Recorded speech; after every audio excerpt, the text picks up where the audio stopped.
नमस्कार मित्रांनो, मी प्राध्यापक जयंत वासनिक आणि आपण भूगोल विषयातील BA TY या वर्गाकरिता आपल्याला पर्यावरणशास्त्र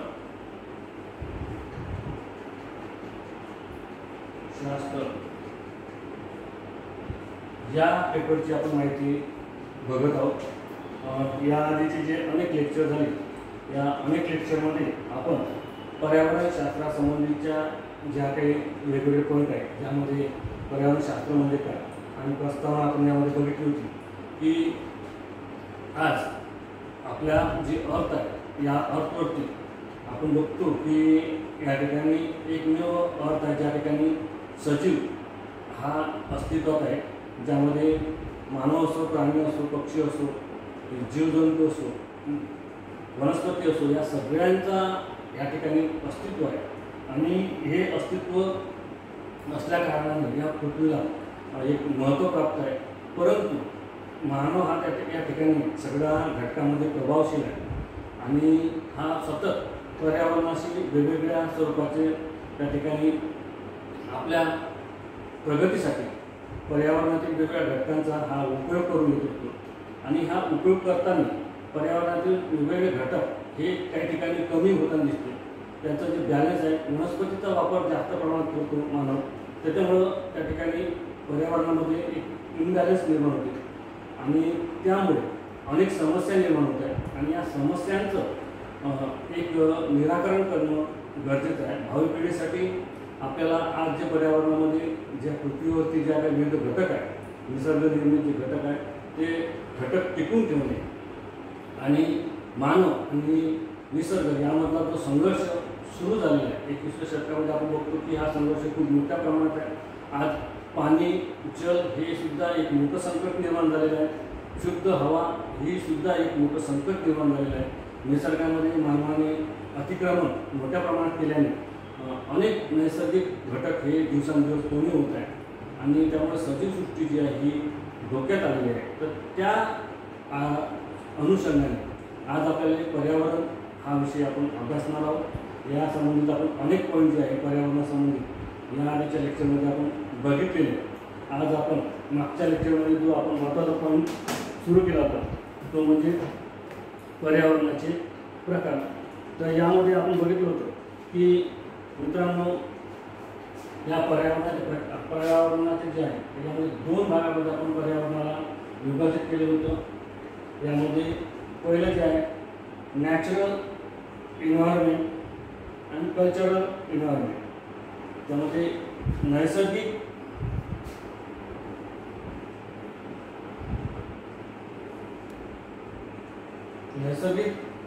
पर्यावरण त्या घटक आणि दुसरं सांस्कृतिक या मानव, याला कल्चरल असे म्हणतात।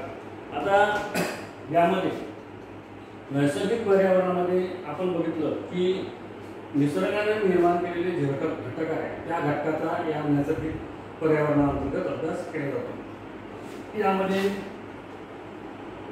मृदा वरण, जलावरण आणि वातावरण हे प्रमुख घटक आहे। नैसर्गिक मधले या तीनही घटकाचा अभ्यास या नैसर्गिक पर्यावरणाअंतर्गत आपण करतो। यामध्ये आपण बघतो की माती जी आहे ही निसर्गाद्वारे निर्माण होते, पाणीसुद्धा निसर्गाद्वारे निर्माण होते आणि जे वातावरण आहे, ॲटमॉस्फिअर, त्यामध्ये हवा आहे, जीवजंतू आहे, तर हे सुद्धा निसर्गाद्वारे निर्माण केलं जातं। त्याला सुद्धा बॅलन्स जर ठेवण्याचं काम सुद्धा हे निसर्गामार्फतच केलं जातं।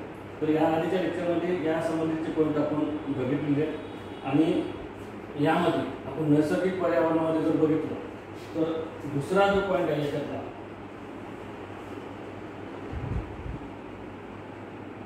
तो म्हणजे यामध्ये प्राकृतिक रचना।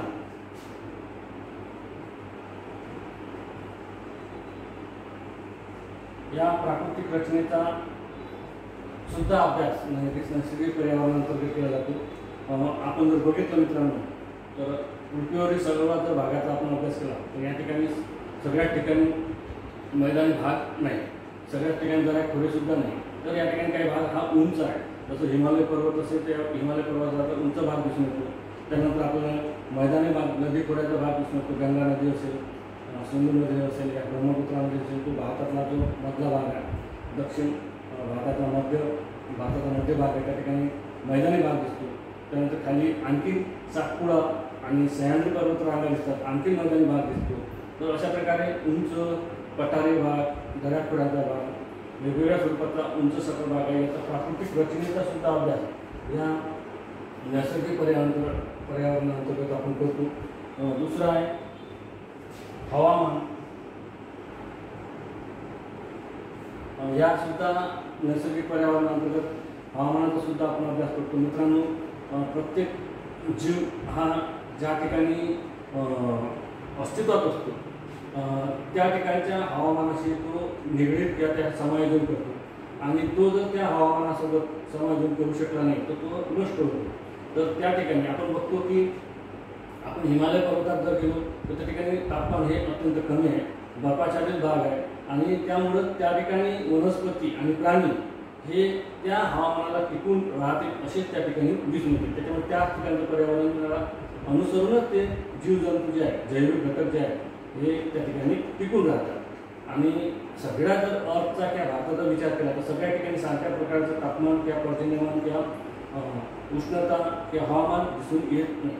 काही ठिकाणी अत्यंत कोल्ड स्वरूपाचं, थंड स्वरूपाचा -डिग्रीपेक्षा कमी दिसून, 0पेक्षा खूप कमी मायनस असलेलं तापमान दिसून येतं. त्यानंतर दुसरं जर आपण बघितलं तर काही ठिकाणी समशीतोष्ण, काही ठिकाणी उष्णकटिबंधीय यासारखे हवामान आहे. याचासुद्धा अभ्यास या हवामानामध्ये नैसर्गिक पॉईंटमध्ये आपण करतो. त्यानंतरचा तिसरा जो आहे जमीन व मृदा.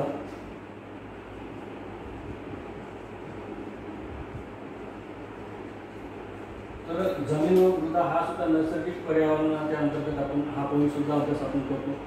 जमीन जर बघितली तर सगळ्या ठिकाणी काही सारख्या प्रकारची जमीन आपल्याला दिसून येत नाही. काही ठिकाणी काळी कसदार, काही ठिकाणी मध्यम, काही रेगूळ स्वरूपाची, काही लाल रंग जांभळा रंगाची, काही वाळवंटी स्वरूपाची, काही ठिकाणी क्षारता जास्त असलेली जमीन दिसून येते. अशा वेगवेगळ्या स्वरूपाची जमीन आहे, आणि त्या जमिनीवरती सुद्धा उत्पादन वेगवेगळ्या स्वरूपाचे दिसून येते. काही ठिकाणी आपण बघतो की काही आज जर नारळाचं झाड वगैरे त्याचं जर उत्पादन घ्यायचं असेल तर आपल्याला समुद्रकिनारी वाळवंटी स्वरूपाचे जे समुद्र बीचचा भाग आहे तर त्या बीचच्या अनुषंगानेच आपल्याला हा नारळाचं उत्पादन होताना दिसून येते. आपण कोकणाकडे गेलो तर त्या ठिकाणी काजू, बदाम यासारखे जे आहे हे वनस्पती त्या ठिकाणी उगवताना दिसून येते, आणि त्याच्यावर अवलंबून असणारे प्राणी पक्षी या ठिकाणी दिसून येतात. म्हणून जमिनीचा सुद्धा नैसर्गिक पर्यावरणाअंतर्गत आपण अभ्यास करतो. भारताच्या दृष्टीने जर केला आपण विदर्भाच्या दृष्टीने, विदर्भामध्ये काळी कापसाची मृदा आहे, त्या मृदेमध्ये जर आपण कापसाचं उत्पादन घेतो तर उत्पादन हे चांगल्या प्रकारे येते. इतर दुसऱ्या ठिकाणी लाल मृदा असं त्या ठिकाणी भुईमुगासारखं पीक असं त्या पिकाचं आपण उत्पादन घेऊ शकतो, मिरचीचं उत्पादन घेऊ शकतो. तर हे ज्या वेगवेगळ्या गुणधर्म त्या जमिनीमध्ये असतात, आणि त्या जमिनीमध्ये वेगवेगळे बॅक्टेरिया, पक्षी, कीटक यासारखे त्या ठिकाणी वास्तव्य करतात. तर त्याचासुद्धा आपण जमीन या अंतर्गत नैसर्गिक पर्यावरणाअंतर्गत करतो. प्राणी,